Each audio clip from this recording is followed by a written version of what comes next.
ton cœur et relâcher ta voix pour déclarer avec foi cette parole. Il pourvoira à tous tes besoins selon sa richesse. Alors crie-le de toutes tes forces maintenant.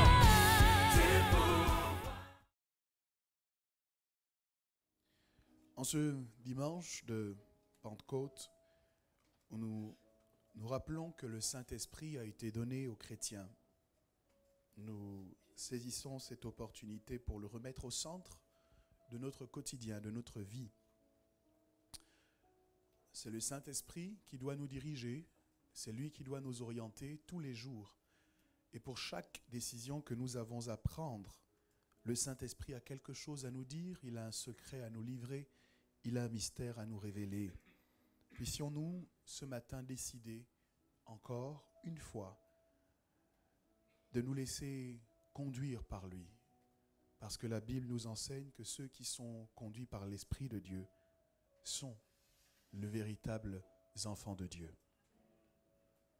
Veuillez ouvrir vos Bibles avec moi, s'il vous plaît, dans le livre de l'Exode, chapitre 4, à partir du verset 10. Exode 4, versets 10 à 12.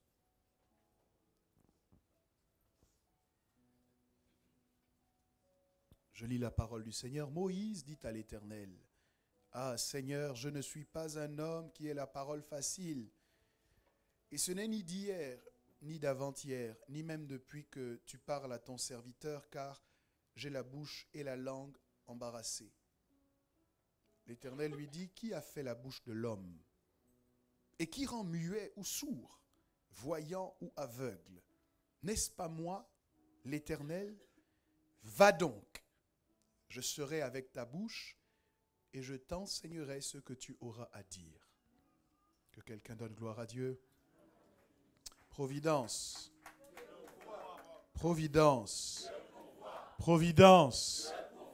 Alors si Dieu pourvoit, lève-toi dans la présence de Dieu et tape dans la main de 3 personnes pour leur transmettre la grâce providentielle ce matin avec joie, avec assurance, avec confiance.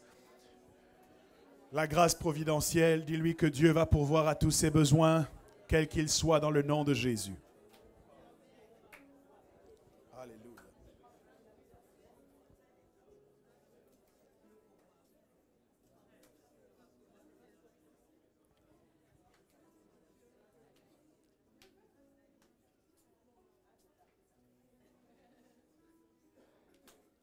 Merci Saint-Esprit pour ta provision qui est rendue disponible dans ta maison.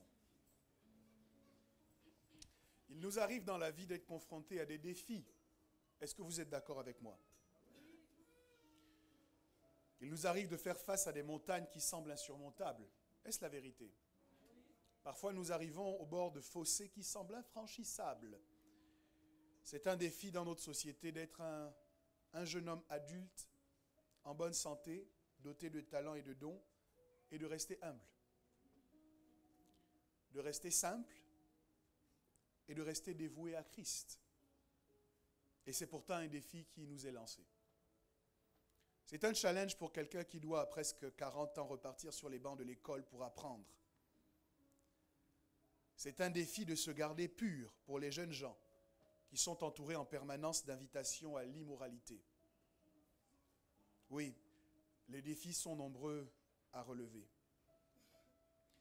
Combien d'entreprises sont restées dans la pensée de ceux qui devaient les créer?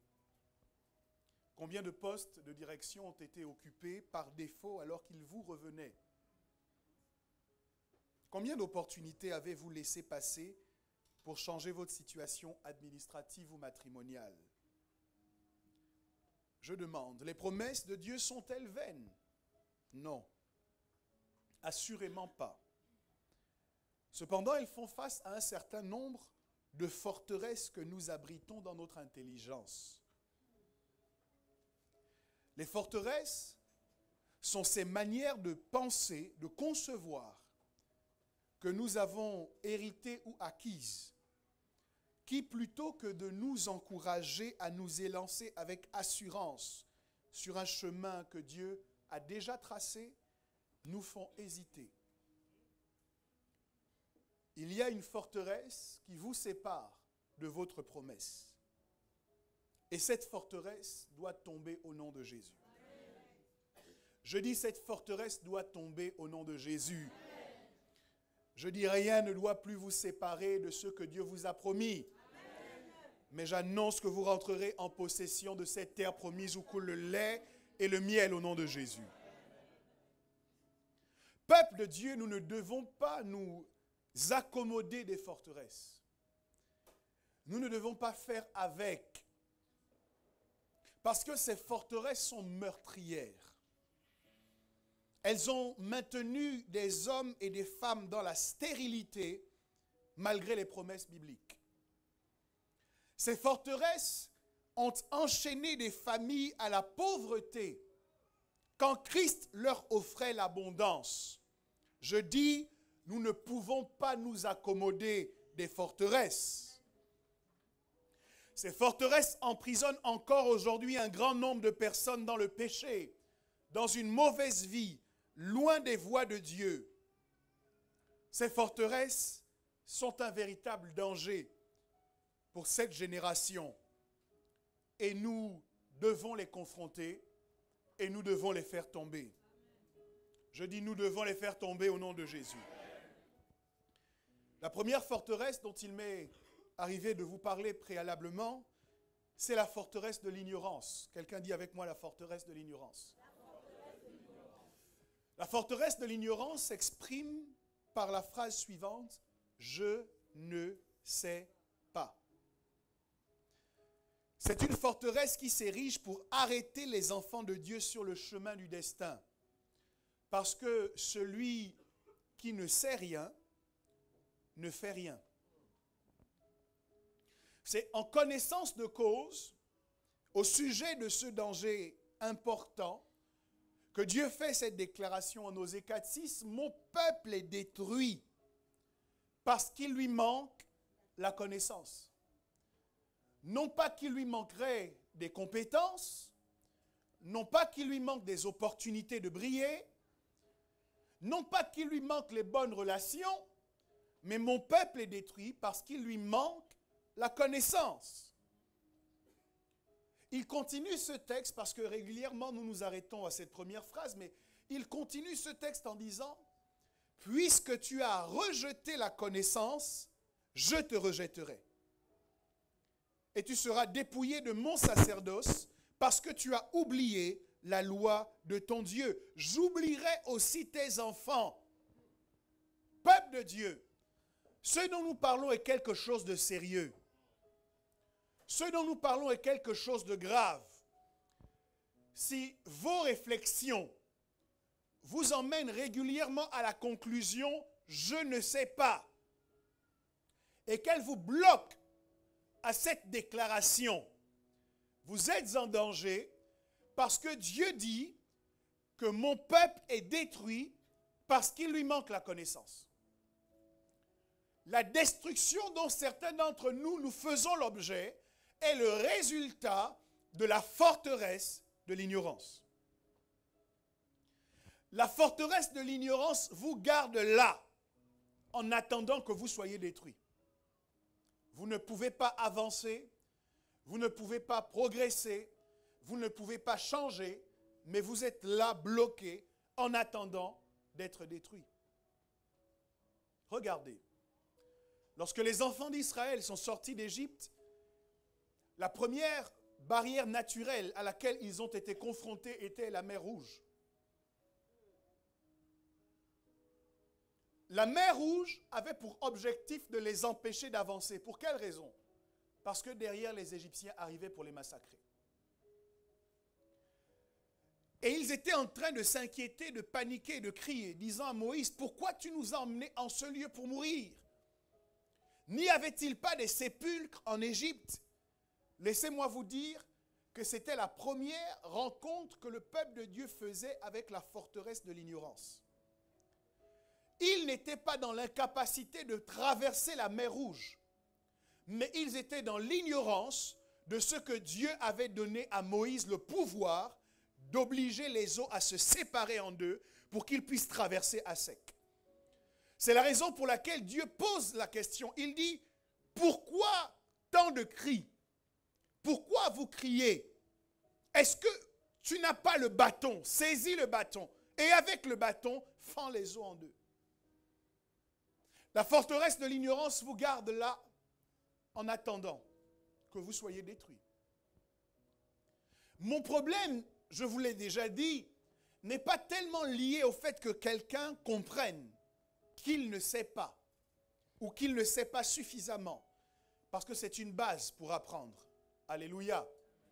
En revanche, jamais nous ne devons nous arrêter à la déclaration « je ne sais pas ». Je ne sais pas doit être un début et surtout pas une fin. Bien-aimé, est-ce que tu peux faire tel travail? Pasteur, je ne sais pas, mais je vais apprendre à le faire. Votre patron vous dit, est-ce qu'il vous est possible de réaliser telle tâche?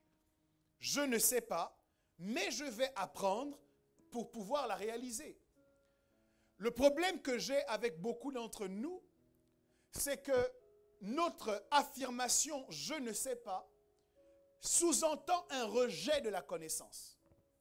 En fait, je ne sais pas et je ne veux surtout pas apprendre. Parce que je sais que lorsque j'aurai appris, cela impliquera d'autres responsabilités. Est-ce que je parle à quelqu'un aujourd'hui?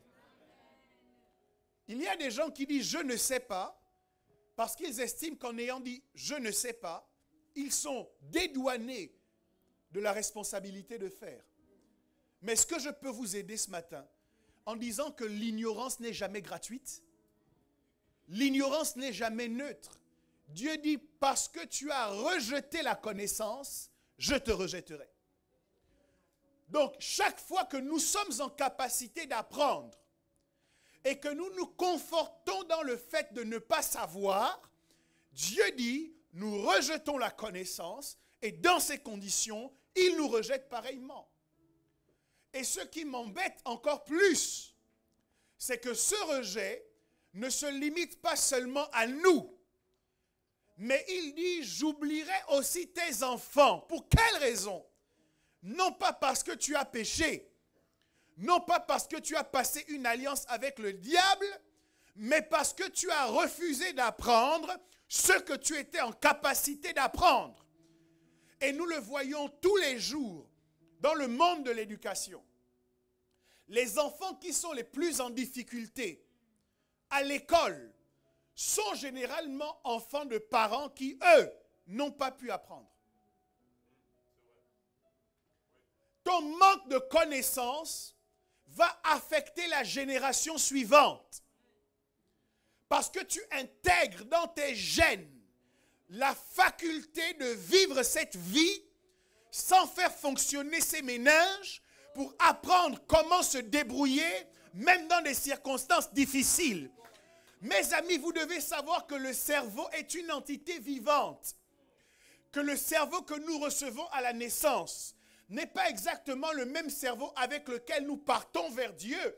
Parce qu'au fur et à mesure de notre vie et en fonction des choix que nous faisons, notre cerveau évolue, il progresse ou il régresse. Et lorsque nous acceptons la régression dans notre cerveau, cette régression devient génétique. Dieu dit, parce que tu rejettes la connaissance, je vais aussi oublier tes enfants. Mes amis, ce dont nous parlons est quelque chose de sérieux. Si quelqu'un me comprend pendant que je parle, il arrêtera de se limiter à « je ne sais pas ». Pense à toi et pense à tes enfants. Pense aux générations suivantes. Tu seras en capacité d'aider ton enfant à faire les devoirs parce que toi, tu auras choisi de savoir.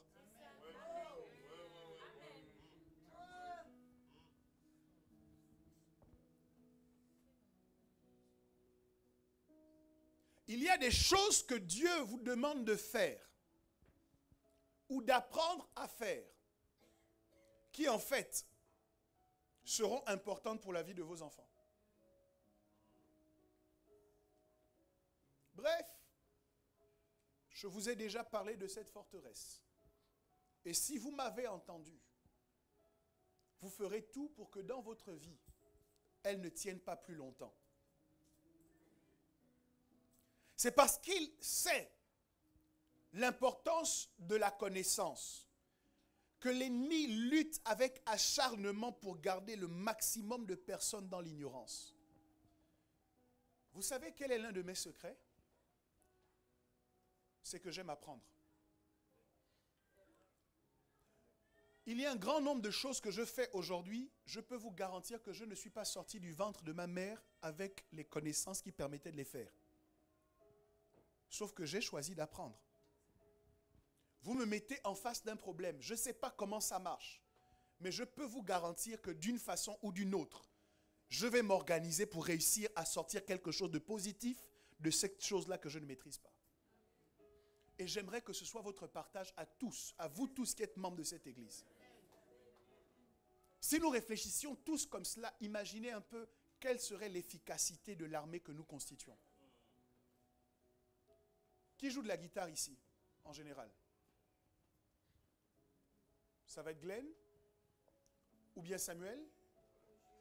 Ou Jude? Bien, le jour où le diable veut nous empêcher d'avoir une louange à l'intérieur de laquelle on entend le son de la guitare, qu'est-ce qu'il fait? Il les attaque tous les trois. Vous venez à l'église et il n'y a plus de guitariste. Donc, on facilite un peu la tâche à l'ennemi parce qu'il sait qu'il est en capacité de bloquer ce ministère s'il attaque 3 personnes. Maintenant, imaginons un seul instant que chacun d'entre nous dans l'église, nous choisissions d'apprendre la guitare. On va donner des migraines à Satan. Parce que si le son de la guitare fait trembler les démons dans l'enfer, il va se dire, pour empêcher cette église de produire un son de guitare, je peux arrêter une personne. Mais quand une personne s'arrête, une deuxième vient prendre l'arme.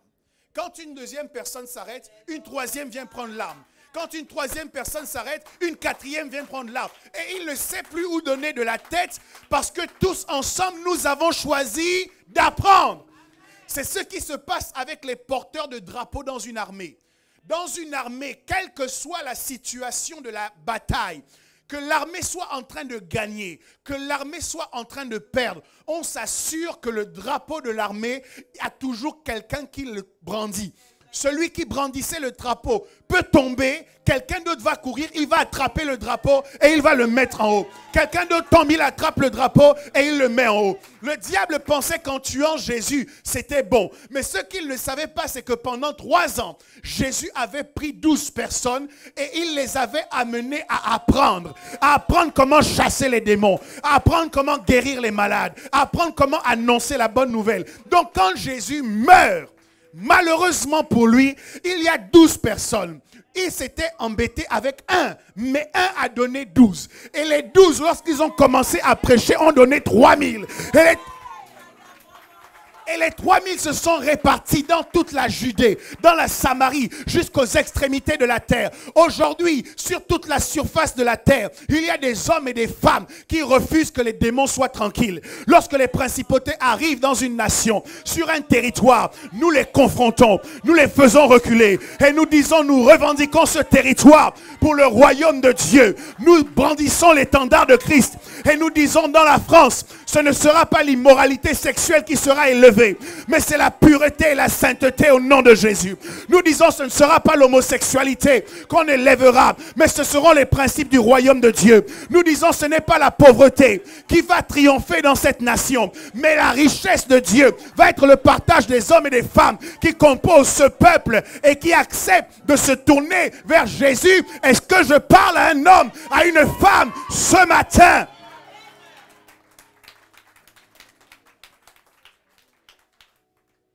Nous facilitons la tâche au diable parce que nous refusons d'apprendre. Nous acceptons de rester dans l'ignorance.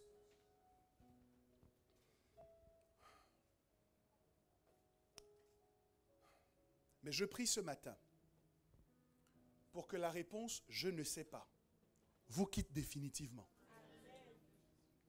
En fait, qu'elle soit un constat, mais jamais une conclusion.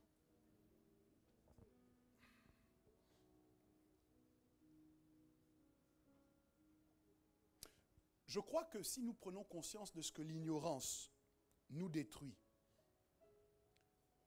nous identifions par la même occasion la folie qu'il y a d'abriter à l'intérieur de nous quelque chose qui nous détruit. L'ignorance est comme une bombe. Lequel d'entre vous serait heureux et en paix de garder une bombe dans sa maison? Le constat est clair, l'ignorance détruit. Nous ne pouvons pas accepter de laisser quelque chose qui nous détruit à l'intérieur de nous. Alléluia. Nelson Mandela dit, je n'échoue jamais. Soit je gagne, soit j'apprends. Toute opportunité de la vie, toute situation de la vie était pour cet homme une opportunité d'apprendre. Il serait bon que nous faisions fonctionner notre intelligence parce que Dieu nous a fait la grâce d'être des hommes et des femmes dotés d'intelligence. Dotés d'intelligence, ça veut dire que nous sommes capables de comprendre, nous sommes capables d'apprendre. Nous ne sommes pas obligés de rester sur le constat de l'ignorance. Ce peut être un bon objectif d'ailleurs, par exemple pour cette année, de se dire, à la fin de l'année, il faudra que je connaisse mieux ma Bible qu'au début de cette année. À la fin de cette année, il faudrait que j'ai appris davantage de choses sur Dieu que je n'en connaissais jusque-là. À la fin de cette année, il faudrait que je sache faire plus de choses dans la maison de Dieu que je ne savais en faire lorsque j'ai commencé l'année. Est-ce que vous m'entendez? La grâce que nous avons, c'est que l'Église, c'est une université où on n'a pas besoin de payer de frais d'inscription. Toutes les matières. Vous n'avez même pas besoin d'avoir un niveau quelconque. Dans toutes les matières, tous les domaines, vous pouvez vous inscrire et dire, voici ce que je veux apprendre à faire. Et à l'Église, c'est possible de l'apprendre. Mais il y a une deuxième forteresse dont je souhaite vous parler, au-delà de celle-ci. C'est la forteresse de l'incapacité. Celui qui fait face à la forteresse de l'ignorance dit « je ne sais pas ». Celui qui fait face à la forteresse de l'incapacité dit « je ne peux pas ». Quelqu'un a-t-il déjà dit « je ne peux pas » ? Je ne peux pas. C'est la phrase qui est la carte d'identité de la forteresse de l'incapacité. Lorsque vos réponses tournent autour de ces différentes déclinaisons, comme « c'est trop dur »,« c'est impossible »,« ce n'est pas pour moi », il est possible que vous fassiez face à la forteresse de l'incapacité. Je me sens incapable. Oui, j'ai reçu des promesses de Dieu, mais je me sens incapable de les emmener à se matérialiser. Je suis en face de circonstances qui sont défavorables. Et ce n'est pas que je ne sais pas comment faire, mais je me sens incapable de faire ce qu'il faut faire. Parce qu'il y a une différence entre savoir faire et faire. Vous savez tout ce qu'il faut faire pour que votre relation avec Dieu soit au beau fixe. Tous, vous savez qu'il vous faut prier, qu'il vous faut méditer la parole. Mais tous, vous ne le faites pas. Il y a donc une différence entre ignorer et se sentir dans l'incapacité de faire. Laissez-moi vous en dire quelques mots. La forteresse de l'incapacité est construite au moyen des échecs répétés. Plusieurs de ceux qui tiennent ce discours ont appris leurs limites. Je ne peux pas. Ils ont essayé et ils ont échoué. Elle se construit aussi au moyen de commentaires issus de personnes qui nous entourent et qui, au lieu de nous encourager, sont là pour nous décourager. Vous avez beaucoup entendu « laisse tomber, c'est trop dur, tu n'y arriveras pas ». Et ces phrases que vous avez entendues régulièrement ont constitué le matériau, les briques par lesquelles la forteresse de l'incapacité s'est peu à peu érigée à l'intérieur de votre pensée. Lorsque vous êtes face à une action que vous devriez poser, toutes ces choses que vous avez entendues résonnent au-dedans de vous. Et elles vous disent, laisse tomber.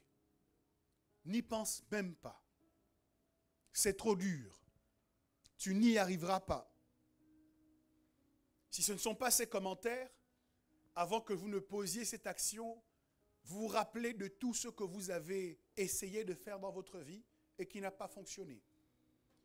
Vous vous rappelez des dossiers que vous avez constitués pour postuler ici et qui ont été rejetés. Et vous vous dites assurément, pour ce nouveau dossier-là aussi, je vais être confronté au rejet. Vous vous dites, j'avais fait telle demande qui a été rejetée et certainement, cette demande-là aussi à laquelle je pense sera rejetée. Ce n'est même pas la peine. Vous dites, j'ai déjà envoyé mon CV dans 10 entreprises. Certainement les 10 autres, elles aussi, diront non, comme les 10 précédentes.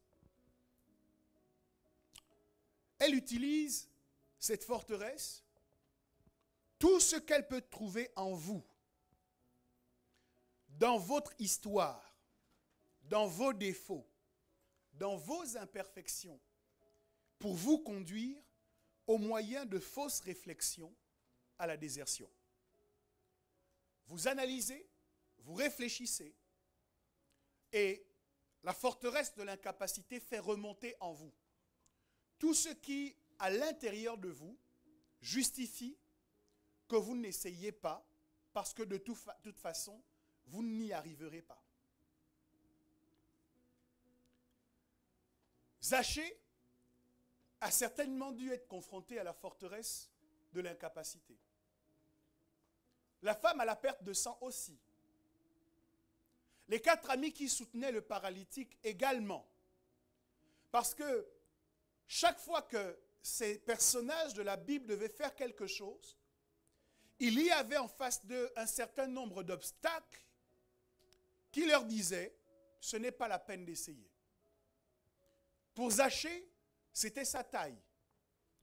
Il voulait voir Jésus, mais il était de petite taille. Il y a certainement dans cette salle un certain nombre de personnes qui sont de petite taille et qui peuvent comprendre dans quelle situation était Zachée. Il y a eu quelques mois, nous avions ici Gratitude Attitude. Et l'affluence était telle que dans la salle, il y avait des gens qui avaient du mal à avoir une attitude de gratitude. Parce qu'étant donné qu'il n'était pas suffisamment grand de taille, il ne pouvait pas voir du tout ce qui se passait sur l'estrade.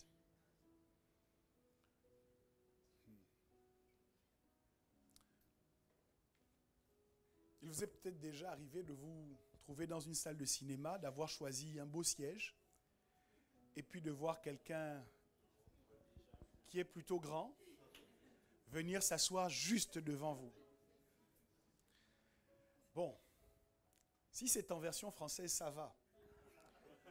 Mais si c'est en version originale sous-titrée français, c'est difficile parce que sa tête se positionne exactement là où apparaissent les textes.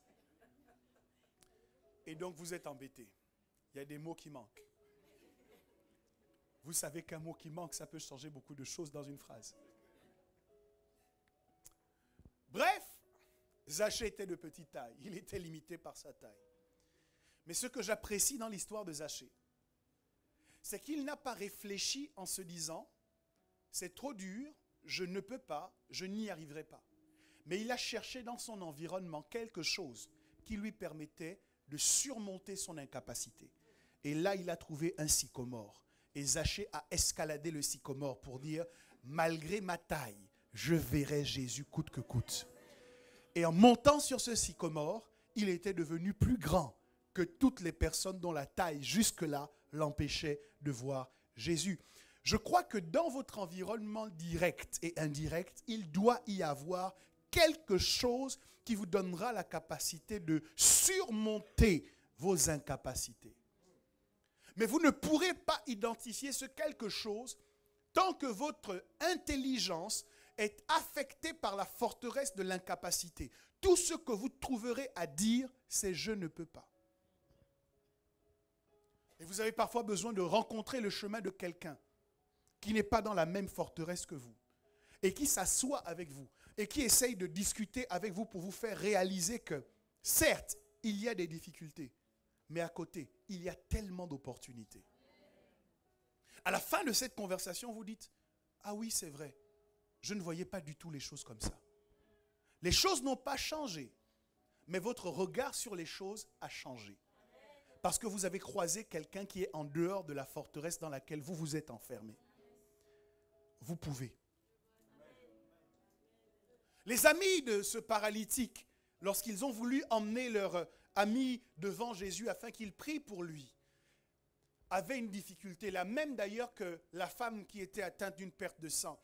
C'est que la foule autour de Jésus était telle qu'il ne pouvait pas entrer dans la maison. La foule autour de Christ était telle qu'elle ne pouvait pas toucher le pan de sa robe. Mais malgré toutes ces raisons d'abandonner, elle a puisé en elle, dans ses dernières ressources, pour se frayer un chemin dans la foule, pour réussir à toucher Jésus. Et ses efforts ont été couronnés de succès. Elle a été guérie. Les amis de ce paralytique, quand ils ont vu la foule, ont choisi eux aussi d'escalader. Zachée était monté sur un arbre. Eux, ils sont montés sur le toit d'une maison. Ils ont enlevé les tuiles du toit de cette maison et ils ont fait descendre le paralytique. Mes amis, pour en arriver là, vous devez avoir une pensée qui est formatée et qui dit sans cesse, quoi qu'il arrive, j'y arriverai. Quelles que soient les difficultés, je réussirai. Quels que soient les obstacles, je créerai cette entreprise. Quels que soient les problèmes, je réunirai ce capital.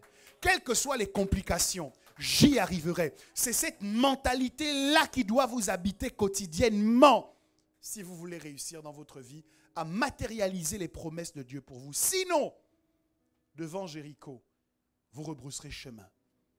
Sinon, devant la mer Rouge, vous aurez envie de repartir en Égypte.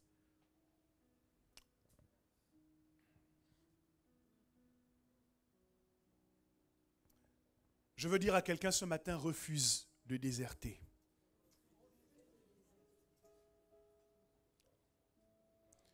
Si la réflexion que tu mènes te conduit à abandonner, change de réflexion.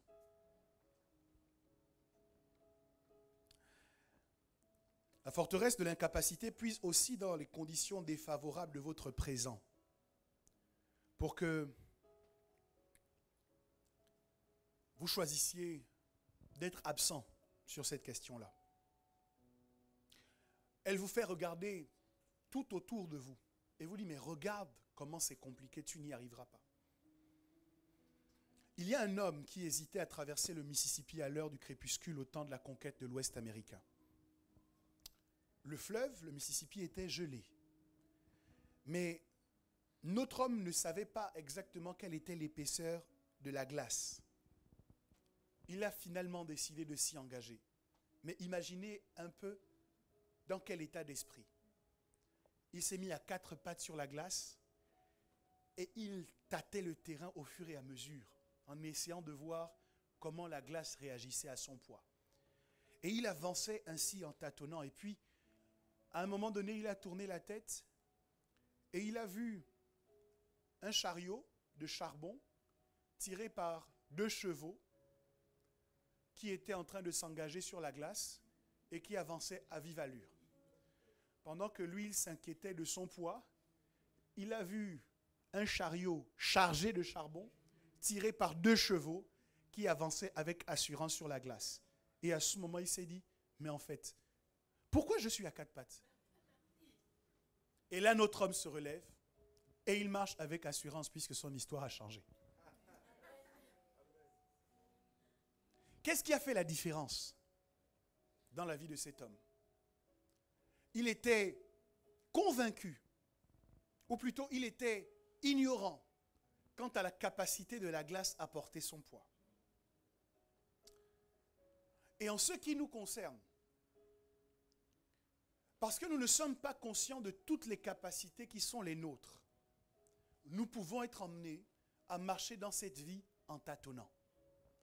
Nous hésitons. Je crée cette relation, mais je ne m'engage pas tout à fait. Je signe ce contrat, mais je ne me donne pas vraiment à fond. Je suis d'accord pour commencer cette affaire, mais je ne mets pas forcément toutes mes forces à l'intérieur. Parce que finalement, je ne sais pas. Et en avançant, en hésitant de cette manière, nous ne produirons jamais de résultats qui soient excellents. Proverbe chapitre 3 au verset 5 nous dit « Confie-toi en l'Éternel de tout ton cœur. » Notre vie devrait être une vie de confiance, non pas d'inquiétude permanente, non pas d'angoisse, une vie de confiance. J'ai noté qu'il y a environ à peu près 2 catégories de personnes qui donnent raison à la forteresse de l'incapacité. Pour qu'un système de pensée réussisse à prendre la place à l'intérieur de vous, il faut que vous ayez une certaine forme. Vous savez qu'on ne peut pas bâtir une forteresse sur n'importe quelle zone géographique ou bien sur n'importe quel relief. Il faut réunir un certain nombre de conditions pour pouvoir creuser des fondations et ensuite élever des murs. On parle de zones habitables. On ne peut pas construire une habitation solide à n'importe quel endroit. Et donc, il y a 2 catégories qui sont des endroits rêvés pour que des forteresses d'incapacité soient érigées en elles. La première catégorie, c'est celle de ceux et celles qui ont déjà essayé. À ce moment de mon partage, laissez-moi vous dire, vous tous qui avez déjà essayé, je vous respecte. Vous tous qui avez déjà essayé, je viens vous féliciter. Oui. Vous tous qui avez déjà essayé, je vous salue. Vous êtes des gens extraordinaires, vous êtes des gens exceptionnels. Et même si vous avez échoué par le passé, je veux vous dire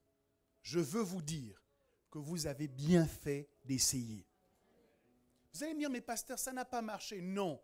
Même si ça n'a pas marché, vous avez appris de vos erreurs. Et vous saurez ne pas reproduire exactement les mêmes demain. Je vous félicite d'avoir essayé. Si tu as quelqu'un qui a essayé à ta gauche, à ta droite, serre-lui la main et puis dis-lui, je te félicite d'avoir essayé.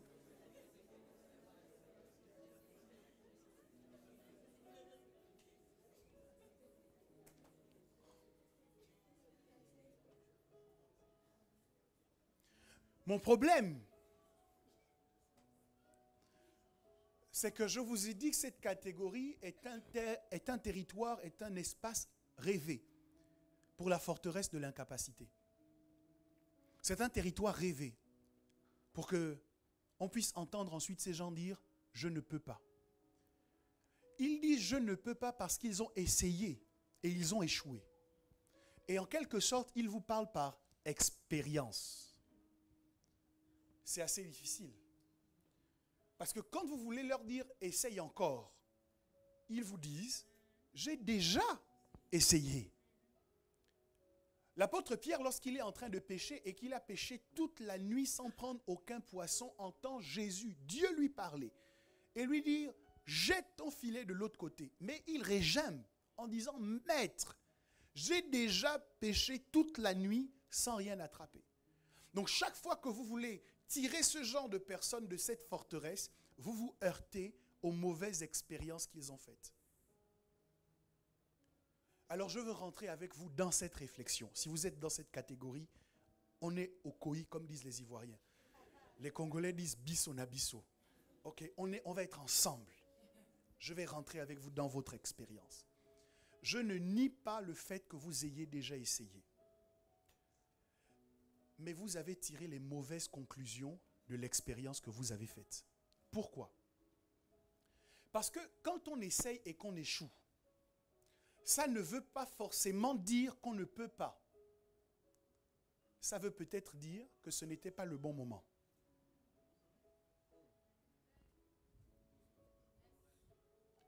J'ai essayé à ce moment et ça n'a pas marché. Mais ça ne veut pas dire que je ne suis pas capable. Ça peut juste vouloir dire que ce n'était pas le bon moment. La conjoncture n'était pas favorable, la situation économique du pays n'était pas favorable. J'ai commencé l'entreprise, j'ai fait faillite au bout de 3 mois. Ça ne veut pas dire que je ne suis pas capable de monter une entreprise à succès. Ça veut simplement dire que j'ai commencé l'entreprise au mauvais moment. Donc plutôt que de me dévaloriser à cause de cette expérience, je peux réfléchir autrement pour tirer des conclusions qui vont m'encourager demain, lorsque la conjoncture aura changé, à essayer à nouveau. Deuxième argument que je veux vous laisser, c'est qu'il est juste possible que vous ayez essayé de la mauvaise manière.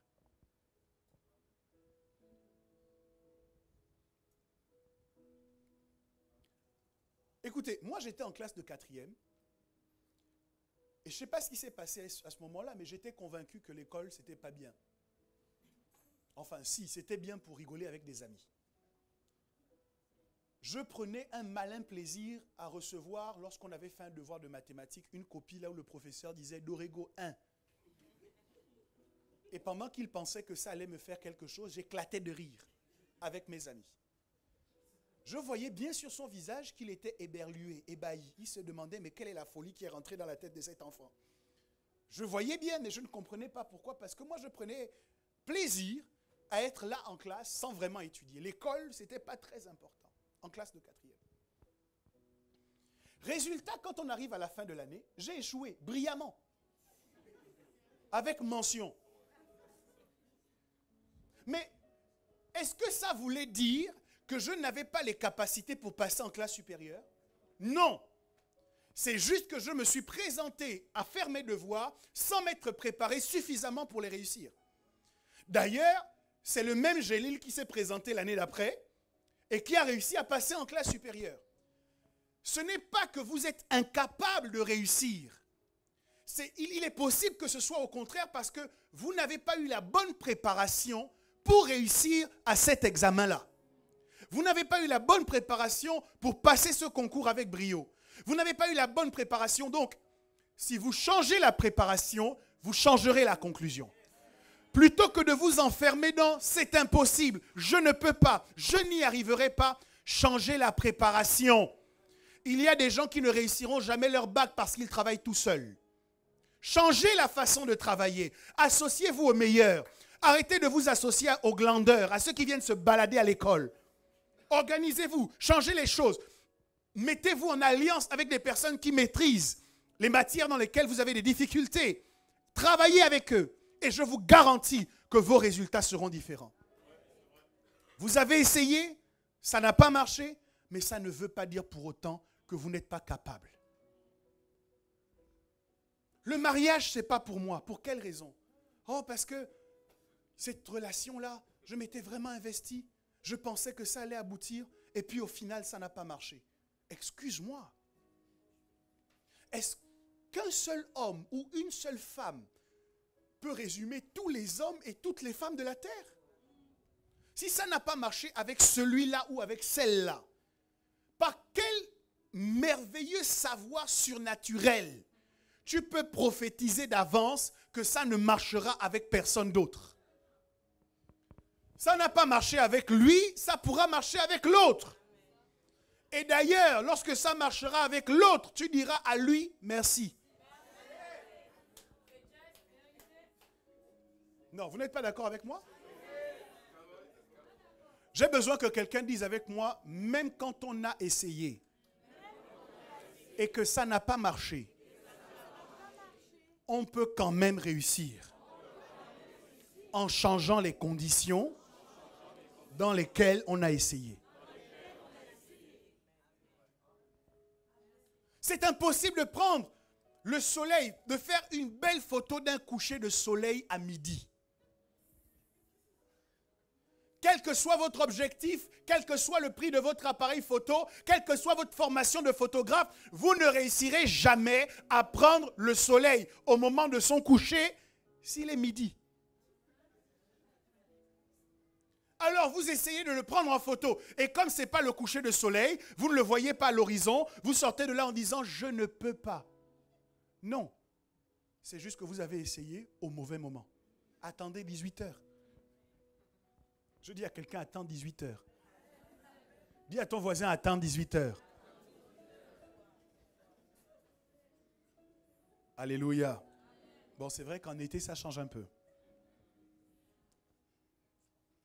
Maintenant, la deuxième catégorie, c'est la catégorie de celles et ceux qui ont peur d'essayer. Il y en a ici?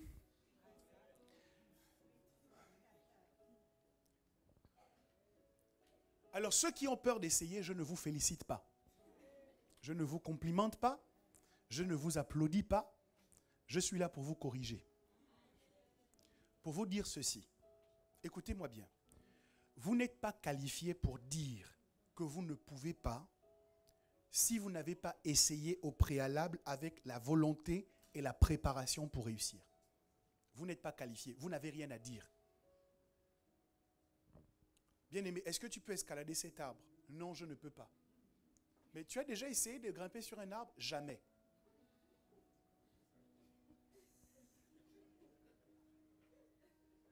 En faisant ça, vous vous comportez un peu comme les enfants. Vous savez, moi j'ai des enfants qui me font souvent rire parce qu'ils ont des avis très tranchés sur à peu près tout. Alors vous leur apportez des légumes à manger, ils vous disent moi, je n'aime pas ça. Je ne mange pas ça. Alors très curieusement, je leur demande, tu as déjà goûté? Non. Et la réponse de base, c'est, mais comment tu fais pour savoir que tu n'aimes pas si tu n'as jamais goûté? Alors, je veux transposer ça à toi qui te trouves dans cette situation où tu es convaincu que tu ne peux pas. Comment tu peux dire que tu ne peux pas si tu n'as jamais essayé?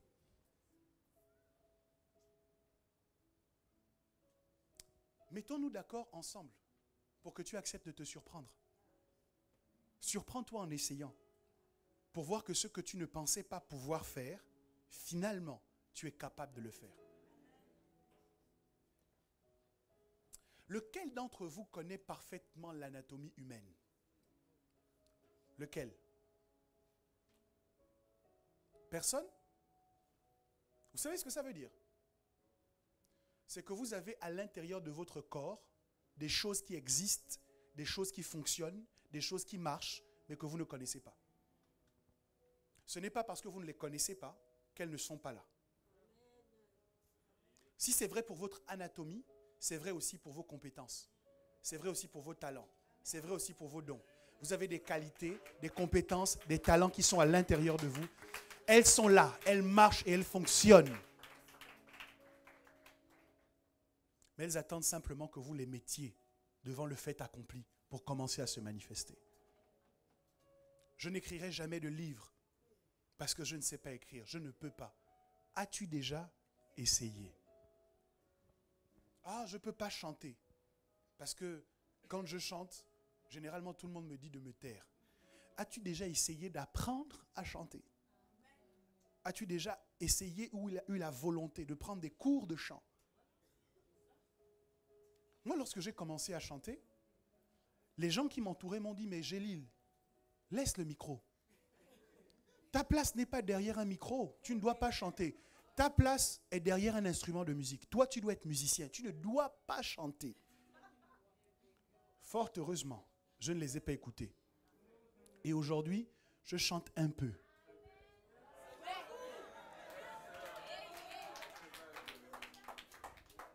Je ne suis pas né avec ça. Ou plutôt, je pense que j'en avais les capacités en moi, mais il fallait que je travaille.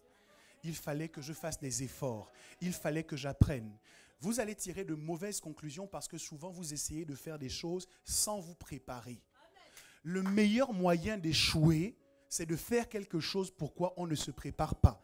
Tu ne peux pas aller à cet entretien d'embauche. Tu n'as rien préparé. Et quand ça ne marche pas, oh, ils sont trop racistes. Ce n'est pas question de racisme. Le gars qui t'a reçu en entretien, il était de quelle couleur de peau? C'était un noir. Mais tu sais, pasteur, c'est les noirs qui sont vraiment impliqués ou intégrés en France, qui ne se sentent plus noirs. Quand ils ont un noir en face d'eux, ils sont même plus racistes que les blancs. Bien-aimé, ce n'est pas problème de racisme. C'est juste que tu n'as pas appris, quand on arrive dans un entretien d'embauche, à dire bonjour.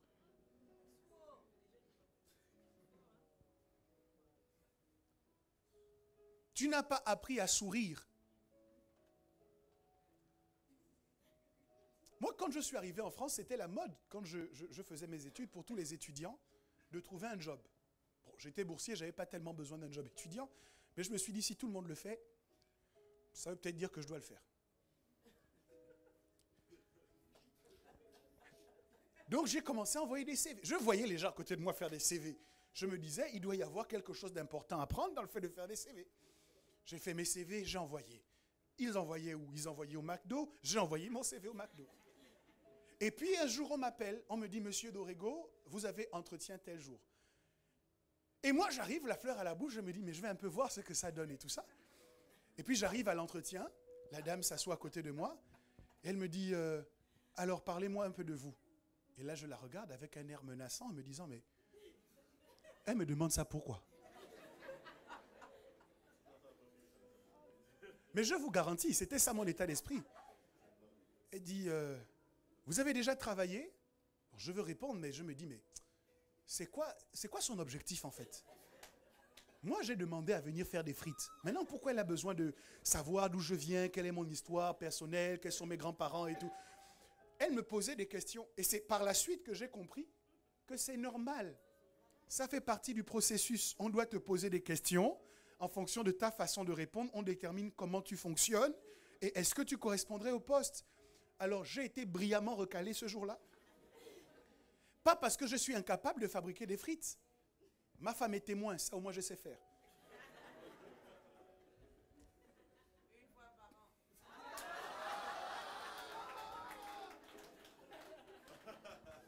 Pas parce que je ne sais pas faire des frites ou parce que j'en suis incapable.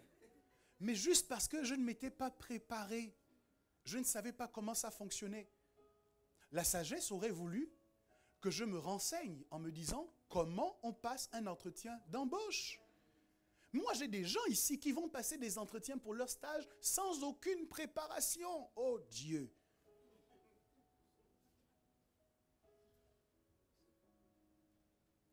Je parle de l'entretien d'embauche, je pourrais parler aussi de l'entretien de fin d'année pour les salariés. L'entretien, vous devez faire un point sur votre activité de l'année, là où les autres réussissent à obtenir des promotions, des augmentations de salaire. Mais vous, chaque fois que vous rentrez dans ce bureau, vous sortez avec les larmes aux yeux. Pour quelle raison? Pas parce que le patron est forcément méchant, mais vous ne vous êtes pas préparé. Vous arrivez, vous dites, patron, je veux que tu m'augmentes. Combien? Ah, je ne sais pas trop, hein.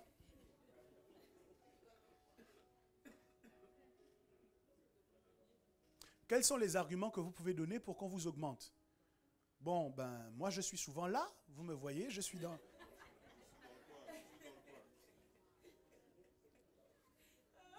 Bon, explique-moi, si toi-même tu es patron, tu es en face de quelqu'un comme ça, est-ce que tu t'augmentes? Bon, pourquoi tu veux que lui, il t'augmente? Est-ce que j'ai quelqu'un ce matin? Tu ne t'es pas préparé suffisamment. Donc prépare-toi, apprends. Et certainement, à tes résolutions répondra le succès. Que quelqu'un donne gloire à Dieu par ses acclamations.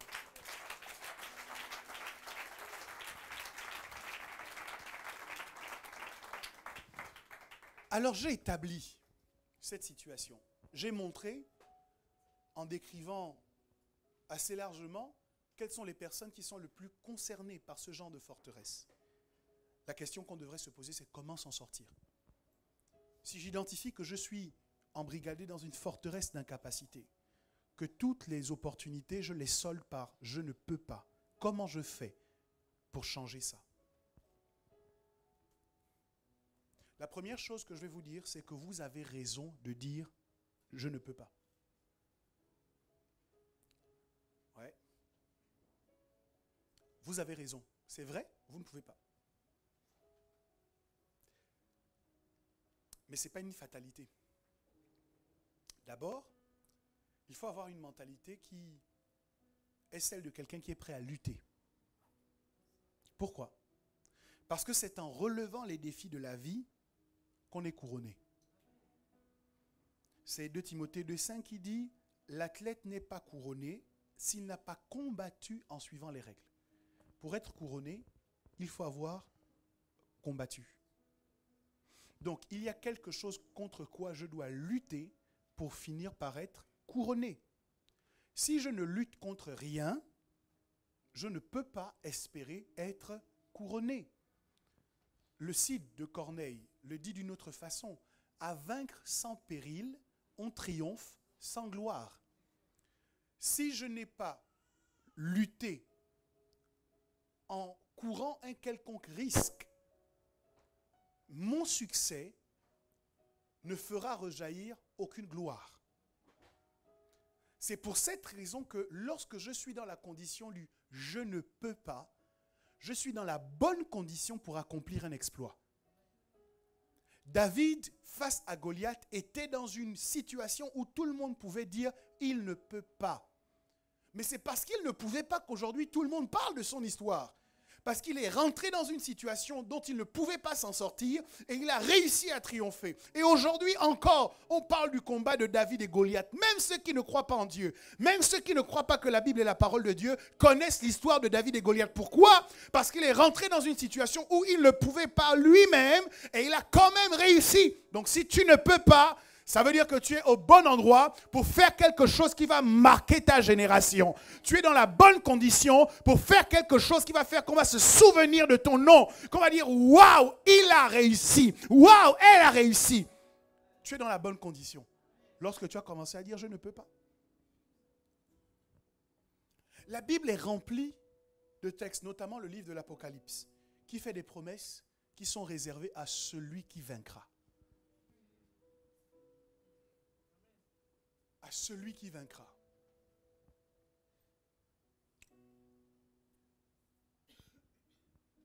On dit par exemple que celui qui vaincra sera ainsi revêtu de vêtements blancs.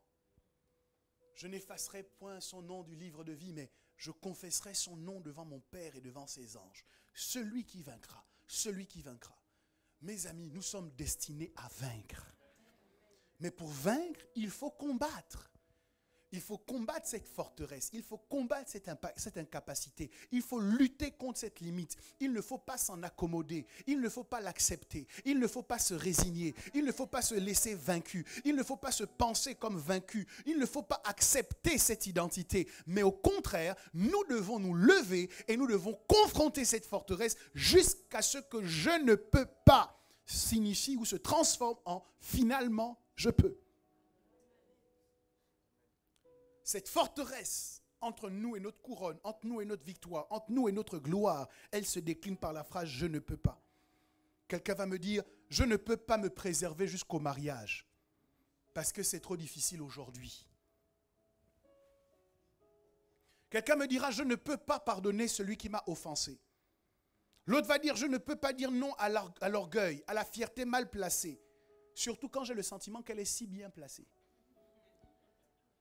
L'autre va dire, je ne peux pas faire ce travail, je n'en ai pas les capacités. C'est la forteresse de l'incapacité que nous devons confronter et faire tomber. Comment la Bible traite cette difficulté? Y a-t-il dans les textes bibliques des hommes et des femmes qui eux aussi ont pu dire un jour, je ne peux pas? Oui. Figurez-vous que la Bible est remplie de personnes qui elles aussi ne pouvaient pas. Le texte de base que nous avons lu tout à l'heure est l'histoire de Moïse, qui entend Dieu lui parler et lui donner le mandat de sa mission, le mandat de son destin, sur le mont Sinaï, alors qu'il entend la voix de Dieu qui apparaît sous la forme d'un buisson ardent. La Bible dit qu'il paissait le troupeau de son beau-père et il a vu un buisson qui brûlait sans se consumer. Et Moïse s'est dit dans son cœur, je veux me détourner, ou plutôt, je vais contourner le buisson pour voir ce qu'il y a derrière. Et là, Dieu lui a parlé en lui disant, stop. Soit dit en passant, on ne contourne pas Dieu.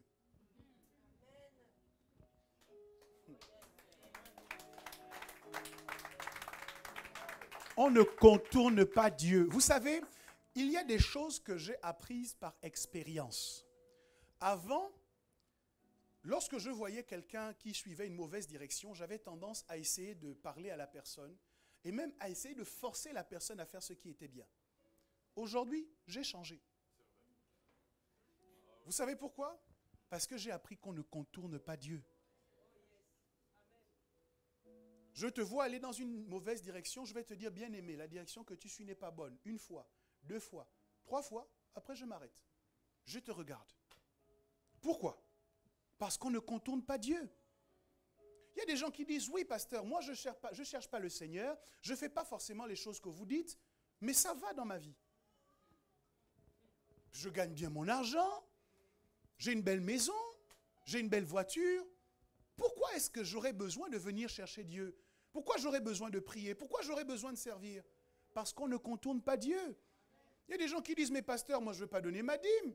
Je ne donne pas ma dîme, mais tout va bien sur mon compte bancaire. Tu sais quoi? On ne contourne pas Dieu. Écoute, ce qui a fonctionné jusqu'à présent, il y a un temps qui vient où Dieu va te dire stop. Et là, tu ne comprendras pas ce qui te tombe sur la tête. Compte bancaire fermé, de ton travail, on t'a renvoyé. Ton mariage est sur le point de s'effondrer. Tes enfants se sont tous révoltés. Tu vas dire, oh Dieu, qu'est-ce que je t'ai fait? Il va te répondre, tu as voulu me contourner. Il y a un carrefour où Dieu attend chacun d'entre nous. Et mes amis, moi, mon travail, c'est de veiller à vous donner toutes les pistes, toutes les choses pour que lorsque vous vous présenterez à ce carrefour, Dieu puisse lui dire, bon et fidèle serviteur, entre dans la joie de ton maître. Il y a une image comme ça qu'on voyait sur Facebook.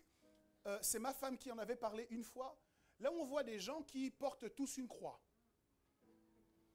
Ils ont tous une croix qui a à peu près la même longueur. Et donc, ils portent leur croix. Vous savez qu'en tant que chrétien, on doit porter sa croix. Amen. La vie chrétienne n'est pas toujours facile. Et donc, tous portent leur croix. Et puis, à un moment donné, parmi eux, il y en a qui se croient plus intelligents que les autres. Vous savez ce qu'il fait?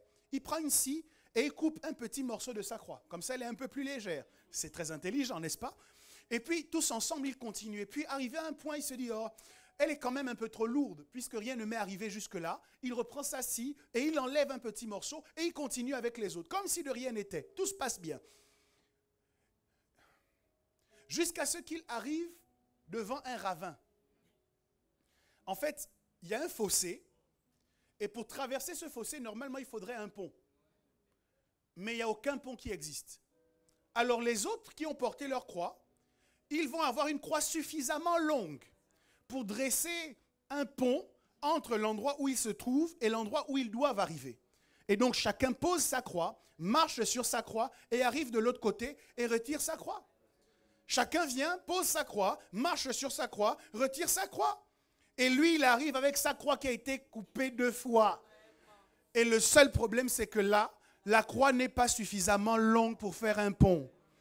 Écoute-moi bien, il y a des domaines dans lesquels tu veux arriver que tu ne pourras pas atteindre si tu n'as pas appris le service, si tu n'as pas changé ton caractère, si tu n'as pas cherché à apprendre l'honneur, le respect de l'honneur, le respect de l'autorité, si tu n'as pas été fidèle dans la dîme, tu n'as pas été fidèle dans les offrandes. Il y a des choses qui font partie de notre vie chrétienne dont nous ne voyons pas forcément la nécessité aujourd'hui. Mais je peux vous garantir qu'à un moment donné ou à un autre, Dieu va nous faire passer par un examen et il va nous dire, montre-moi maintenant ta vie de prière, montre-moi maintenant ta méditation, montre-moi maintenant ton service, montre-moi maintenant toutes les choses que je t'ai recommandé de faire, où sont-elles? Et certains d'entre nous nous diront, oh Dieu, je pensais que je pouvais faire autrement. Dieu dit, on ne me contourne pas. Tu peux dire à ton voisin de ma part, on ne contourne pas Dieu?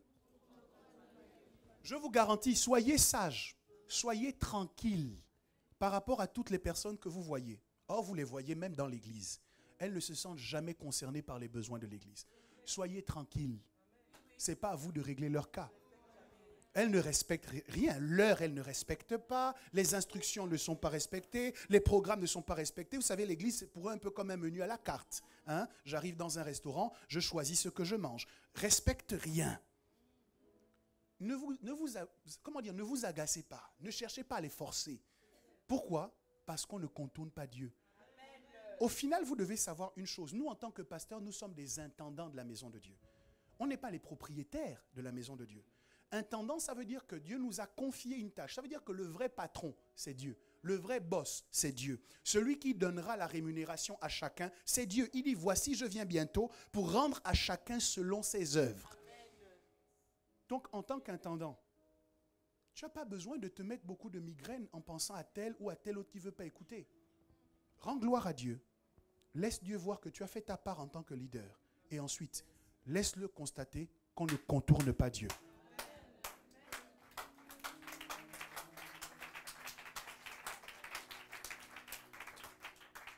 Et c'est là que vous allez savoir si vous avez un esprit de rébellion. C'est qu'après que j'ai dit ça, vous allez penser dans votre cœur, j'ai entendu, mais je m'en fous. J'ai entendu, mais je continue à couper la croix. Et là, vous savez que vous avez un esprit de rébellion. En revanche, si c'est le Saint-Esprit qui vous anime dans les décisions que vous prenez, vous allez dire, Seigneur, je comprends que je suis en train de suivre un mauvais chemin. Je veux arrêter de couper ma croix. Et je m'organise pour payer le prix que je dois payer. Bref, Moïse entend Dieu lui parler. Dieu lui dit un certain nombre de choses et Dieu l'envoie. Et là, Moïse commence à régimber. La première chose que Moïse dit, c'est, mais quand je vais aller vers eux, quel est le nom que je vais donner pour dire, celui-là m'a envoyé vers vous? En d'autres termes, ce que Moïse est en train d'expliquer, c'est, Seigneur, moi je ne te connais pas. Donc, la première forteresse qu'il présente à Dieu, c'est la forteresse de l'ignorance. Il dit, je ne connais pas ton nom, je ne te connais pas. Comment les gens vont m'écouter si je ne te connais pas? Dieu lui dit, il n'y a pas de problème, je révèle mon nom. Tu leur diras, je suis, m'a envoyé vers vous. Mais la deuxième chose que Moïse va présenter comme argument, il va dire, moi, en ce qui me concerne, j'ai un problème, c'est que j'ai la langue embarrassée. La langue embarrassée, ça veut dire je suis bègue. Tu m'envoies pour aller dire à Pharaon, laisse aller mon peuple. C'est bien, sauf que pour dire, il faut quand même que je puisse parler. Or, j'ai un problème. Tu imagines un peu, ça va donner quoi dans les écrits et dans la Bible, si quand Moïse se présente devant Pharaon, il dit ce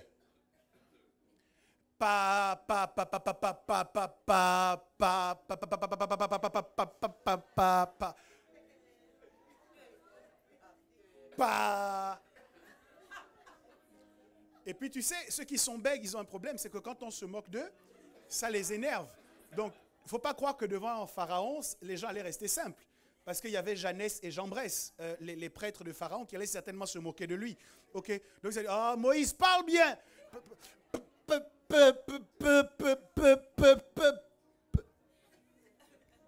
En d'autres termes, ce que Moïse dit à Dieu, c'est, je ne peux pas. Tu vois, c'est pas que je ne sais pas, maintenant je connais ton nom, mais quand même, je ne peux pas. Voilà la forteresse de Moïse. Et là, Dieu va lui dire, mais enfin, qui a créé la bouche de l'homme?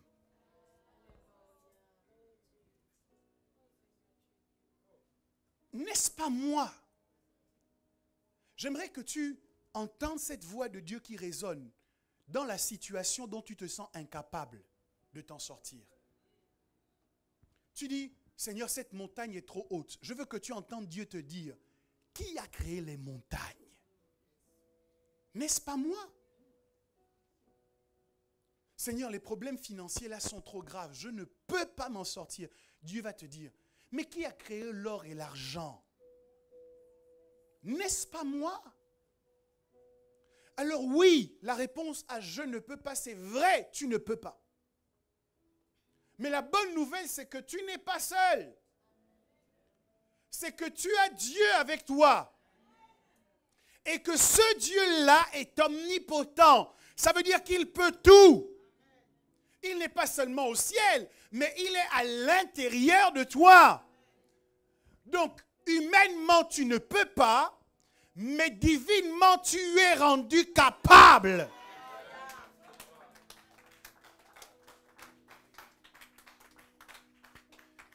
C'est en connaissance de cause que l'apôtre Paul peut déclarer « Je puis tout par celui qui me fortifie ». Je cherche un homme qui aura le courage de dire ce matin la parole de Dieu. Je peux tout par celui qui me fortifie. Ce n'est pas une légende, ce n'est pas un mythe. Ce n'est pas une pensée positive, c'est la Bible, c'est la vérité. C'est écrit comme ça dans votre Bible, je puis tout par celui qui me fortifie. En d'autres termes, il n'y a rien que tu sois incapable de faire. Si tu réalises qui est celui qui te fortifie. Par toi-même, tu ne peux rien. Jésus l'a dit. Il a dit, sans moi, vous ne pouvez rien. Mais avec moi, vous pouvez tout faire. Vous pouvez porter beaucoup de fruits. Vous pouvez obtenir cette augmentation. Vous pouvez obtenir ce poste à responsabilité. Vous pouvez rentrer dans le mariage. Vous pouvez avoir des enfants. Vous pouvez être guéri miraculeusement. Avec lui, vous pouvez tout. La Bible est remplie de gens qui ne pouvaient pas, jusqu'à ce qu'ils croisent le chemin de ce Dieu merveilleux dont nous parlons.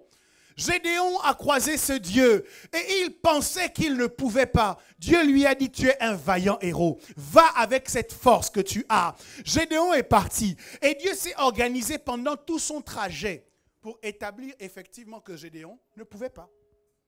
Quand Gédéon avait trop d'hommes dans son armée, Dieu lui-même est venu, il a enlevé une partie. Il regarde, il dit, oh, tu as encore trop de force, j'enlève encore.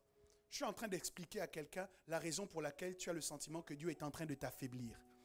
Tu dis, mais j'aurais peut-être pu accomplir cela quand j'avais tel poste dans telle entreprise, quand je gagnais mon argent de telle manière, quand j'avais tel type d'entrée d'argent. Et tu te dis, mais maintenant je ne peux plus parce qu'avant je pouvais, j'avais les ressources, mais là je ne peux pas. C'est Dieu lui-même qui passe et qui sectionne.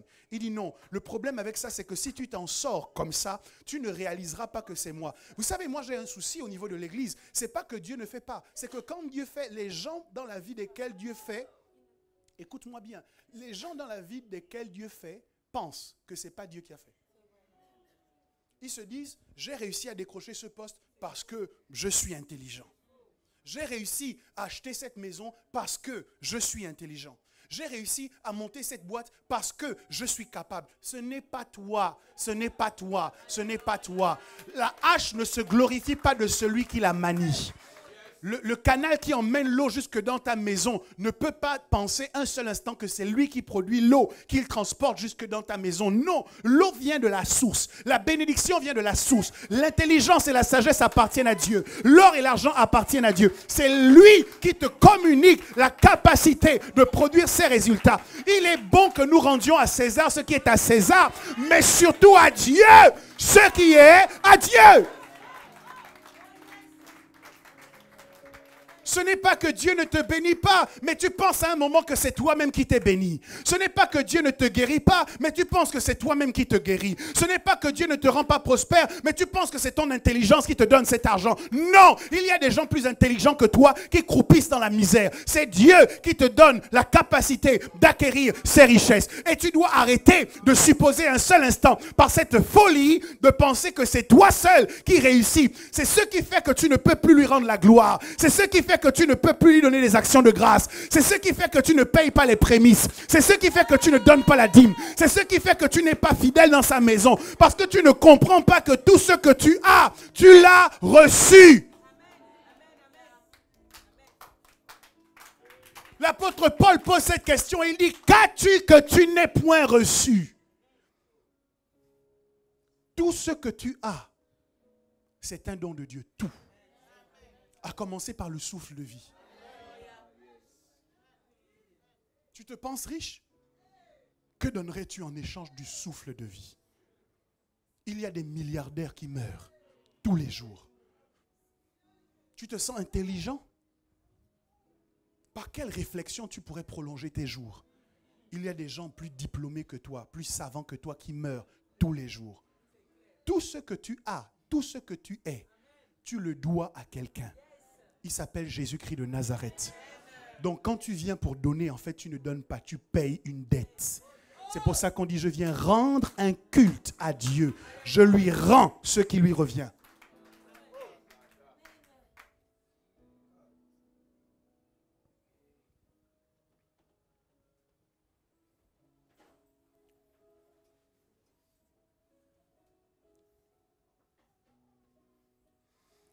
Dieu a sectionné l'armée de Gédéon. Dans quel but? C'était pour lui dire, je souhaite que quand vous allez avoir le dessus, aucun de vous ne suppose que vous avez eu le dessus par votre propre force. Je vais donc vous affaiblir au maximum pour que quand ça se fera, chacun d'entre vous puisse dire, il n'y a que Dieu qui pouvait faire cela. Écoutez, avoir un cœur ingrat, ça pose problème. Parce que ça encourage Dieu à vous affaiblir encore. Mais si vous avez un cœur reconnaissant, Dieu est au courant que quel que soit ce qu'il va vous donner, vous saurez toujours le glorifier il n'a pas besoin de vous faire passer par des problèmes. Il n'a pas besoin de vous faire perdre cette position dans la boîte. Il n'a pas besoin de vous faire perdre ce salaire. Non, il sait que quel que soit ce que vous avez, vous le mettrez toujours en priorité.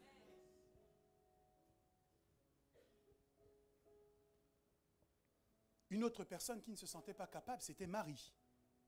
Marie, la mère de Jésus. J'abrège parce qu'il y a beaucoup d'autres exemples. En fait, il n'y a personne dans la Bible qui a accompli quelque chose d'exceptionnel par ses propres forces. Tous ceux qui sont dans la Bible aujourd'hui ont réussi à faire des choses surnaturelles parce qu'ils ont compris qu'ils ne pouvaient rien par eux-mêmes, mais qu'ils avaient besoin de s'investir en Dieu, parce qu'en Dieu, on peut tout. Lorsque l'ange vient lui dire qu'elle aura un fils, Marie dit, j'ai 2 problèmes. Comment cela se fera-t-il? Parce que, 1, je ne connais pas d'homme. En fait, elle a un problème de connaissance. Puisque je ne connais pas d'homme, je ne peux pas avoir d'enfant. Et puis, deuxièmement, c'est, je ne peux pas avoir un enfant si je ne comprends pas le processus par lequel tu vas passer. Et Dieu va répondre. Il va dire, le Saint-Esprit te couvrira de son ombre. La puissance du Très-Haut sera sur toi et le Saint-Esprit te couvrira de son ombre et tu seras enceinte par la vertu du Saint-Esprit. Marie ne connaissait pas, Marie ne pouvait pas, mais Dieu, dont elle venait de faire connaissance de cette manière-là, ce Dieu-là pouvait. Dieu peut. Oui, nous ne pouvons pas, mais il ne s'agit plus de nous. Chaque fois dans ces exemples, Dieu a ramené la question des hommes qui s'en savaient incapables à ses capacités divines. Il a dit, oui Moïse, tu ne peux pas, mais c'est moi qui ai créé la bouche. Oui, tu ne peux pas, mais c'est moi qui suis Dieu. Et je suis à l'intérieur de toi. Quelqu'un dit avec moi, Dieu peut. Dieu peut. Dieu peut. Dieu peut. Alors oui, je ne peux pas, mais Dieu peut et il vit à l'intérieur de moi. Conclusion mathématique.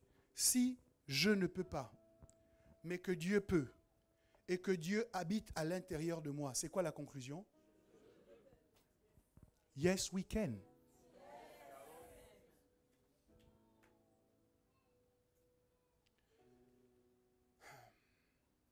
Un autre texte, et je suis en train de pratiquement terminer. Colossiens 2, verset 9, dit « Car en lui habite corporellement toute la plénitude de la divinité. » On parle ici de Jésus-Christ. Et le texte continue au verset 10. « Vous avez tout pleinement en lui, qui est le chef de toute domination et de toute autorité. » Notez le mot qui est utilisé, plénitude, pleinement. En d'autres termes, il ne nous manque rien. Il n'y a rien dont nous soyons privés qui nous empêcherait d'obtenir ce dont nous avons besoin dans cette vie. Le seul secret, c'est que nous ne pouvons pas le faire par nous-mêmes, nous devons nous associer à Dieu. Alors, on pourrait se dire, pourquoi Dieu ne nous rend pas capables? Ce serait plus simple si lui, il nous donnait la capacité. Pourquoi il ne nous rend pas capables? Et pourquoi est-ce que c'est plutôt lui qui choisit de le faire en nous? Romains chapitre 11 au verset 6 dit, « Or si c'est par grâce, ce n'est plus par les œuvres. Autrement, la grâce n'est plus une grâce. Et si c'est par les œuvres, ce n'est plus une grâce. Autrement, l'œuvre n'est plus une œuvre. » Romains 3, 27, il dit, « Où donc est le sujet de se glorifier? Il est exclu. » Par quelle loi? Par la loi des œuvres? Non, mais par la loi de la foi. Romains 3, 27. La raison pour laquelle Dieu ne nous rend pas capables, mais choisit de se substituer à nous, à l'intérieur de nous pour le faire lui-même, c'est parce qu'il sait que s'il nous donne les capacités de faire, nous allons faire, et ensuite nous allons dire, c'est par mes propres forces que j'ai fait. Et il dit ici, où donc est le sujet de se glorifier? Est-ce que tu es sauvé parce que tu as beaucoup prié? Est-ce que tu es sauvé parce que tu es un homme bon? Est-ce que tu es sauvé parce que tu es sans péché? Non. C'est parce que Dieu t'a fait grâce. Et il savait que s'il t'avait sauvé à cause de tes propres œuvres, tu regarderais les autres tous les jours du coin de l'œil en les méprisant, en disant, regardez-moi ces païens-là. Il te dit, souviens-toi, tu es exactement comme eux. La seule différence ne vient pas de toi. C'est moi qui t'ai fait grâce. En d'autres termes, Dieu sait qu'il ne peut pas nous faire confiance en tant qu'homme. S'il nous fait confiance, il fait confiance à notre humanité, il va nous perdre. Parce que dans quelques temps, on va commencer à se révolter contre lui.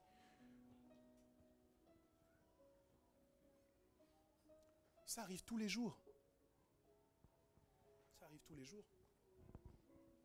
Tu te souviens de là où tu te trouvais, dans quelle situation tu étais quand tu as rencontré ton pasteur? Tu te souviens des problèmes que tu avais quand tu es venu le voir pour qu'il prie pour toi? Tu te souviens des difficultés auxquelles tu faisais face, pour lesquelles il a dû jeûner, prier pour que Dieu fasse un miracle?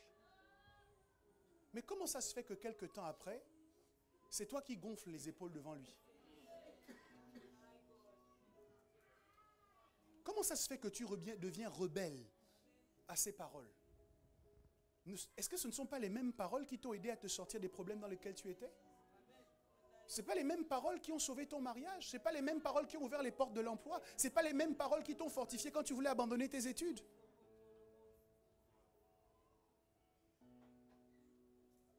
Ce que je dis, c'est que nous devons avoir une perspective juste de ce que ce n'est pas nous, mais c'est Dieu à l'intérieur de nous. Où est le sujet de se glorifier? Il est exclu.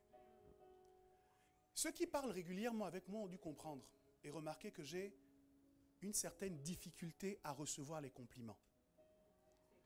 Les gens viennent me voir et disent « Pasteur, tu as trop bien prêché, c'était bien. » Et je suis un peu gêné. Pas parce que c'est mal dit, mais parce que j'ai intégré le fait que je ne prêche pas par mes propres forces. Ce n'est pas moi qui me tiens devant vous et qui vous parle, c'est Dieu qui se tient à l'intérieur de ma bouche et qui vous parle. Logiquement, ça n'a aucun fondement. Parmi vous, il y a des gens qui sont beaucoup plus âgés que moi. Il y a des gens qui sont plus diplômés que moi. Il y a des gens qui sont plus intelligents que moi. Il y a peut-être des gens qui ont plus d'onction que moi.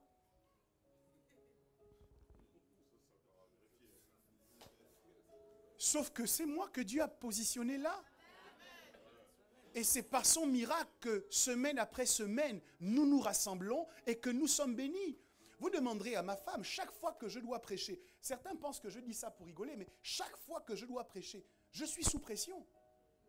Je dis, je ne sais même pas de quoi je vais parler demain. Seigneur, ta grâce. Et ils éclatent de rire en disant, oh pasteur, tu fais tout le temps ça.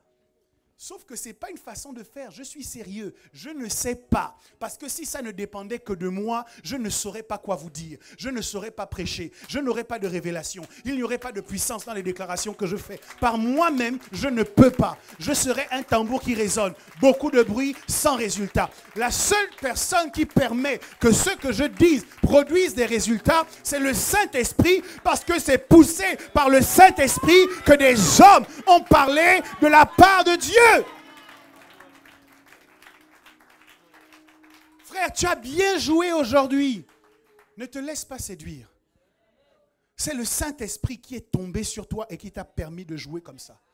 Sœur, tu as bien chanté aujourd'hui. Ne te laisse pas séduire. C'est le Saint-Esprit qui est venu sur toi et qui t'a permis de chanter de la sorte.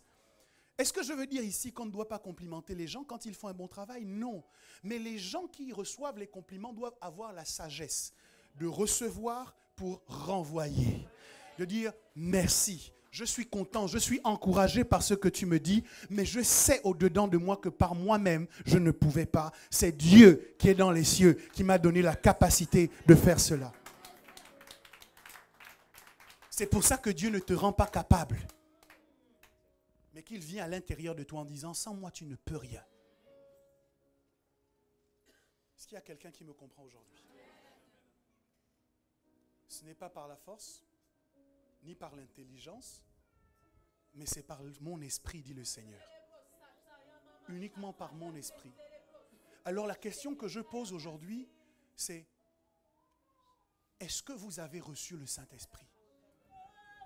Parce que si vous avez reçu le Saint-Esprit, cette forteresse de l'incapacité, vous allez l'exploser au nom de Jésus. Quand vous direz, je ne peux pas, c'est votre humanité qui parlera. Mais le Saint-Esprit dira en vous, je puis tout par celui qui me fortifie. Ne parlez plus charnellement, mais parlez comme des hommes spirituels, comme des femmes spirituelles qui ont été injectés par la capacité de Dieu. Je ne peux pas par moi-même, mais le Saint-Esprit me rend capable. Peux-tu diriger la prière, pasteur? Je ne peux pas, mais le Saint-Esprit me rendra capable. Peux-tu conduire la louange? Je ne peux pas, mais le Saint-Esprit me rendra capable. Peux-tu designer un flyer? Je ne peux pas, mais le Saint-Esprit me rendra capable. Peux-tu accueillir les gens? Je ne peux pas, mais le Saint-Esprit me rendra capable. Ni la force, ni la puissance, ni l'intelligence, mais c'est par mon esprit, dit le Seigneur. Les apôtres étaient incapables d'évangéliser et de gagner qui que ce soit. Mais quand le Saint-Esprit est tombé, ils ont été transformés en évangélistes efficaces. Et 3000 personnes se sont converties à la suite d'une seule prédication. Ce n'est pas par eux-mêmes qu'ils ont pu le faire, mais c'est par le Saint-Esprit. C'est pourquoi toutes les personnes qui m'ont entendu ce matin et qui pensent faire face à une forteresse d'incapacité, je vais leur demander de se lever. Et je vais leur demander de dire, Saint-Esprit, par moi-même je ne peux pas, mais j'ai besoin de toi. Tu vas prier en disant, je comprends que tant que je m'appuierai sur mes propres forces, je ne produirai aucun résultat. Mais si je choisis de m'appuyer sur toi, alors les choses vont changer. Chaque fois que nous prêchons, c'est important pour nous d'arriver au bout de la raison de notre prédication. Toute prédication qui ne conduit pas à l'action est une distraction. À la suite des choses que vous avez entendues, je crois qu'il y a un sentiment d'humilité qui doit nous habiter tous. Oui, les gens disent, mais comment vous faites à Providence? C'est par grâce. Donc un sentiment d'humilité doit nous habiter parce que quand nous perdons l'humilité, nous emmenons Dieu à ne plus se servir de nous. Donc nous devons être humbles. Alléluia. Mais le résultat aussi de ce message doit être que notre langage doit changer. De deux choses l'une. Soit vous marchez avec l'esprit, soit vous ne marchez pas avec l'esprit. Si vous marchez avec l'esprit, le premier résultat, c'est que vous êtes rempli d'humilité. Mais ce n'est pas le seul. Le deuxième résultat, parce que vous marchez avec l'esprit, c'est que vous pouvez tout faire. Alléluia. Je ne veux pas que nous soyons entre les deux. Que nous ayons l'humilité de quelqu'un qui réalise qu'il marche avec le Saint-Esprit et que nous ayons les incapacités de quelqu'un qui ne marche pas avec le Saint-Esprit. On doit être décidé, on doit être tranché. Regardez. Le général syrien Naaman est frappé de lèpre. Une jeune fille lui dit, si mon maître, cette jeune fille était esclave dans sa maison, elle voit Naaman qui est malade. Et elle lui dit, si seulement mon maître était en Israël, il pourrait recouvrer la santé parce qu'en Israël, il y a un prophète qui aurait pu le guérir au nom de l'Éternel. Naaman va voir son roi et demande des lettres de recommandation et va voir non pas le prophète, mais il va voir le roi. En chacun d'entre nous, il y a le roi et il y a le prophète. Il va voir le roi et il dit, j'ai été envoyé vers toi pour que tu me guérisses de la lèpre. Qu'est-ce que le roi a fait? La Bible dit que le roi a déchiré ses vêtements. Pour quelle raison? Parce qu'il était conscient de son incapacité de soigner le général syrien. Il a déchiré ses vêtements en disant, regardez, le roi syrien cherche une occasion de me faire la guerre. Il cherche un prétexte, un motif. C'est pour ça qu'il a envoyé ce lépreux en me demandant de le guérir. Il a déchiré ses vêtements parce qu'il avait oublié qu'en Israël, il n'y avait pas seulement un roi, il y avait aussi le prophète. Et donc, le prophète va lui dire, pourquoi tu te mets dans cet état? Fais venir Naaman chez moi et il saura qu'il y a un Dieu en Israël. Ce que je voudrais que vous fassiez, chaque fois qu'un Naaman vient devant vous, avec un problème que vous ne pouvez pas solutionner, de grâce, n'oubliez pas qu'il n'y a pas seulement un roi en vous, il y a aussi un prophète. Ce que le roi ne peut pas solutionner, le prophète peut le solutionner. N'oubliez pas que vous êtes remplis du Saint-Esprit. N'oubliez pas que celui qui a créé les cieux et la terre a choisi d'élire domicile à l'intérieur de vous. Et donc votre réponse ne doit plus être « je ne peux pas ». Point. Je ne peux pas, mais Dieu peut. Et tu sais quoi? Dieu habite en moi. Je voudrais que la deuxième conclusion que nous tirions, c'est que nous ne disions plus « je ne peux pas » à la légère. Parce que chaque fois que nous le disons, nous renforçons la forteresse de l'incapacité. Que nous ne le disions plus à la légère. Que nous ne le disions plus à la légère. Je souhaite même que nous ne le disions plus du tout. Ou qu'on arrange la façon dont on le dit. On peut dire « pour le moment, je ne peux pas ». Ou par moi-même, je ne peux pas, mais Dieu peut. Et par la grâce de Dieu, nous y arriverons. Je voudrais que ce soit notre façon de réfléchir. Cette façon de réfléchir, nous devons l'utiliser dans tous les domaines. Vous êtes sur votre lieu de travail, on vous donne du travail, je ne peux pas, ne peut pas être votre conclusion. Pour le moment, je ne peux pas. Ou je ne sais pas comment faire, ne peut pas être votre conclusion. Je vais chercher comment faire. Je vais trouver une solution. Je vais trouver un moyen. Les gens auxquels on donne les plus grandes responsabilités, on les leur donne pour régler des problèmes. Ça veut dire que quand on vous pose un problème insolvable, on considère que vous êtes capable d'occuper un poste à responsabilité. Parce que vous savez solutionner les problèmes. Est-ce que quelqu'un me comprend? Est-ce que quelqu'un me comprend? Ça se passe sur le monde du travail. Ça se passe aussi dans votre vie de famille. Je ne peux pas m'organiser pour que tout le monde mange de façon équilibrée dans ma maison. Tu ne peux pas, peut-être pour l'instant. Mais Dieu peut te donner la sagesse pour, avec un budget restreint, trouver les voies et moyens pour alimenter correctement les gens qui sont sous ta responsabilité. Tu ne peux peut-être pas parce que tu penses que tu n'as pas assez de ressources, mais Dieu peut te donner une intelligence surnaturelle pour qu'avec un peu d'huile et un peu de farine, tu réussisses à nourrir toute ta famille jusqu'à la fin de la famine. Tu ne peux pas par toi-même, humainement, mais Dieu, le prophète, est en toi. Dieu a oint en toi un esprit qui te rend capable de faire ce que tu ne pouvais pas faire. À l'église, on te confie un travail. Tu ne l'as jamais fait. Tu n'as pas été à l'école pour ça. Tu dis, je ne peux pas. Ce n'est pas la bonne réponse. Tu dis, je ne sais pas. Ce n'est pas la bonne réponse. Je ne sais pas, mais je vais apprendre. Je ne peux pas par moi-même, mais par la grâce de Dieu, je vais essayer. Et je crois que le Dieu qui m'a appelé me donnera du succès. Providence, providence, une fois d'avant.